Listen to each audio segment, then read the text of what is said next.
Polymers in ice hockey. Polymers are large molecules comprised of long chains made up of repeating units which are called monomers. They can either be found in nature, natural, such as DNA or chitin, or they can be synthetic and have been made in a lab via polymerization. Examples of synthetic polymers can range from plastic water bottles to synthetic fabrics. To form polymers, we use different polymerization techniques. Chain growth is when monomers are added to the end of a chain one by one, and so this is a linear form of polymerization. Step growth is when monomers have reactive groups themselves, and so they join to make larger chains before these chains in turn join together. This makes step growth an exponential method of polymerization. There are three main stages of chain growth polymerization: initiation, propagation, and termination. Initiation is when an active center is formed by the addition of a single polymer onto the starting species. Propagation is when the newly created active centers react with monomers repeatedly to form a chain. Termination occurs when the active center is deactivated, thus ending the polymerization.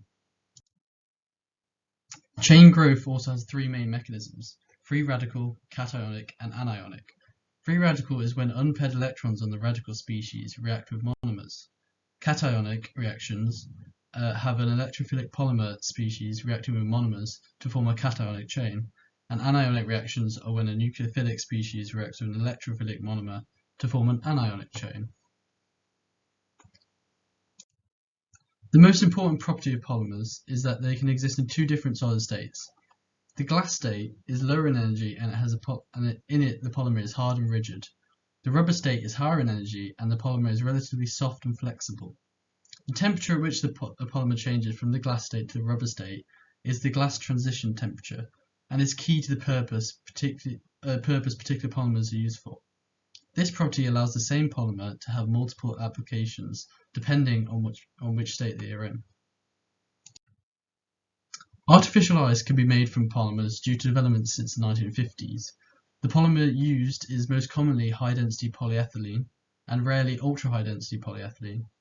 Artificial ice has some advantages to natural ice, such as its friction being 10 to 15% greater than natural ice, allowing it to be used in specialized rinks for resistance and stamina training, as well as being able to be used in temperatures and places normal ice cannot.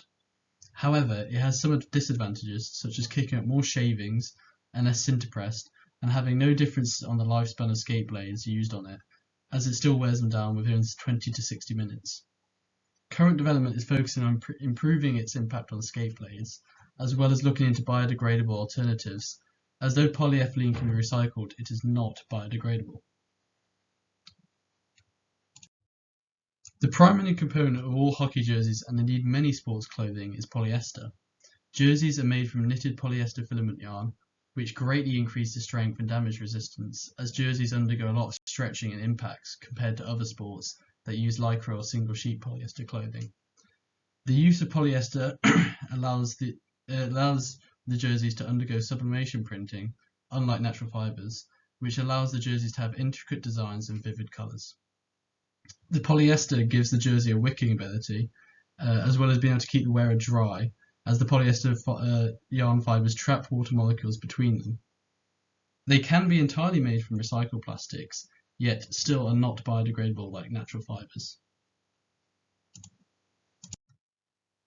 Ice hockey pucks are made from vulcanized rubber and must meet dimensional regulations.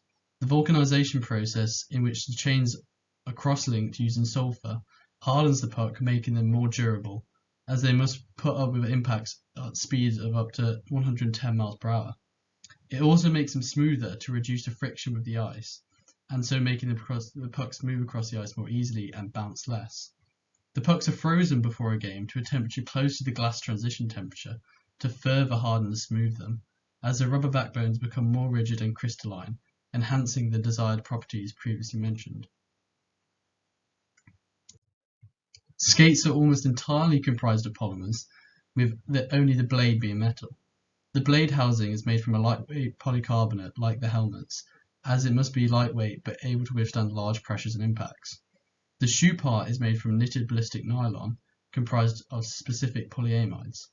This makes it immune to slashes from other skate blades, as well as water resistant and flexible, allowing the wearer a greater range of motion. There are many more uses of polymers in ice hockey. Helmets are made from a lightweight polycarbonate to absorb impacts. Sticks can be made from Kevlar, the form of which is shown on the left, as they must be somewhat flexible and able to withstand huge magnitude forces. The viewing glass on rinks must be extremely strong to withstand huge impacts put upon it from both players and pucks, and so is made from plexiglass, which is made from polymethyl methacrylate, shown on the right. Even the netting is comprised of nylon, as it is stronger than natural fabrics, and so can withstand the pucks at speeds of up to 110 miles per hour. Most polymers used in ice hockey are at least partially recyclable, but not biodegradable. Jerseys in the NHL are now made entirely from recycled polyester in the process shown there. Many polycarbonates are now entirely biodegradable, and so only the production of them has an environmental impact. Vulcanized rubber, however, cannot be easily recycled as it's very hard to melt, and it cannot be reformed and reused very easily. Current development into how vulcanized rubber can be repurposed is ongoing, as well as research into making polymers such as PMMA and polyester biodegradable.